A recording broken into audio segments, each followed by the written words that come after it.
Pemirsa, desakan masyarakat agar Menkominfo Budi Aris Setiadi mundur dari jabatannya karena dianggap gagal memastikan keamanan data terus bergulir. Hingga sore ini, setidaknya sudah lebih dari 15.000 orang yang menaikkan petisi yang digagas oleh SafeNet. Hingga pukul 3 sore, petisi desakan mundur di change.org yang dibuat oleh SafeNet sudah ditandatangani oleh 15.193 orang dan masih terus berjalan. Salah satu hal yang disorot oleh SafeNet adalah belum adanya penjelasan lengkap termasuk mitigasi data-data pribadi. Meski begitu, Budi Ari tetap santai menanggapi desakan mundur itu. Budi justru berkelit, meski server pusat data nasional diretas, belum ada bukti kebocoran data yang sudah terjadi. Cara untuk bersuara, ya, yang pasti tadi hasil rapat dengan Komisi 1, kita tidak ada indikasi dan belum ada bukti terjadinya kebocoran data. Karena kami ngelihat gitu ya, dari awal kasus ini muncul hingga beberapa hari kemudian, bahkan hingga hari ini, kami sama sekali tidak mendengar setidaknya permohonan maaf ataupun pengakuan kelalaian ataupun kesalahan ya dari pihak-pihak yang bertanggung jawab atas penyerangan terhadap pusat data nasional ini. Dan kita tahu bahwa PDN ini kan di bawah Kominfo ya, sehingga kami melihat salah satu pihak yang paling bertanggung jawab dalam kasus ini adalah Menteri Kominfo. Akhirnya kami mencoba ini sebagai bentuk ya, tadi saya bilang simbolis desakan untuk pertanggungjawaban dari negara. Tentu saja tidak hanya Kominfo ataupun Budi Ari di sini ya yang harus bertanggung jawab, tapi jajarannya dan pihak-pihak lain seperti BSSN juga seharusnya turut bertanggung jawab. Gaya relawan begitu ya. Ini kan lucu, kayak kabinet tapi kayak warung semua. Ya sayang aja Senayannya juga lemah. Ya kalau kalau saya memimpin Komisi 1, saya berhentiin dulu itu. Ya atas nama konstitusi kita berhentikan dulu sepihak. Bisa. Jadi dengan ini kita nyatakan Saudara Menteri itu berhenti. Bisa. Saya menyatakan bahwa per tanggal 1 Juli kemarin saya sudah mengajukan pengunduran diri saya secara lisan dan suratnya sudah saya serahkan kemarin. Pertama, alasannya kejadian ini bagaimanapun juga secara teknis adalah tanggung jawab saya. Saya menyayangkan Pak Samuel mundur karena beliau orang baik. Dan ini kan sudah direncanakan lama, bahkan anggarannya sudah dipakai. Jadi evaluasinya harusnya ke pemegang pertanggungjawabannya, si PA-nya. Ya harus menterinya yang mundur. Kalau nggak mundur ya dipecat.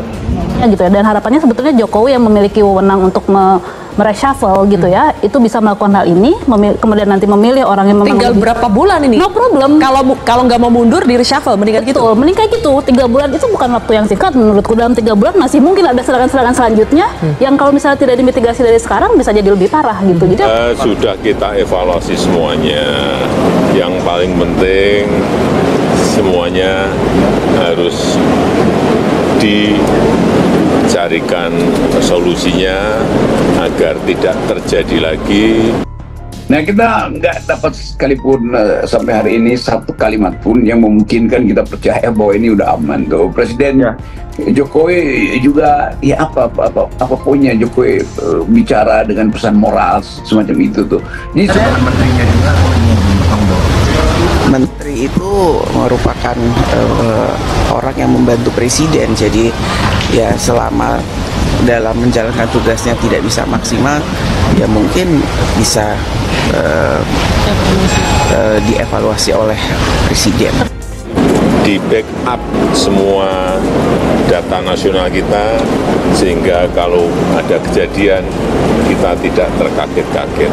Dan iya nggak bisa karena ini kan kesalahannya kan fatal sekali. Fatal, ini kan ada sesuatu yang harus diaudit.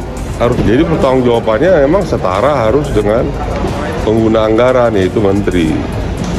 Ya, bahwa dirjen-dirjen yang ingin memulai dengan Satria, saya kira boleh-boleh saja. Tapi Satria dong menteri, ya dengan ini saya ambil tanggung jawab.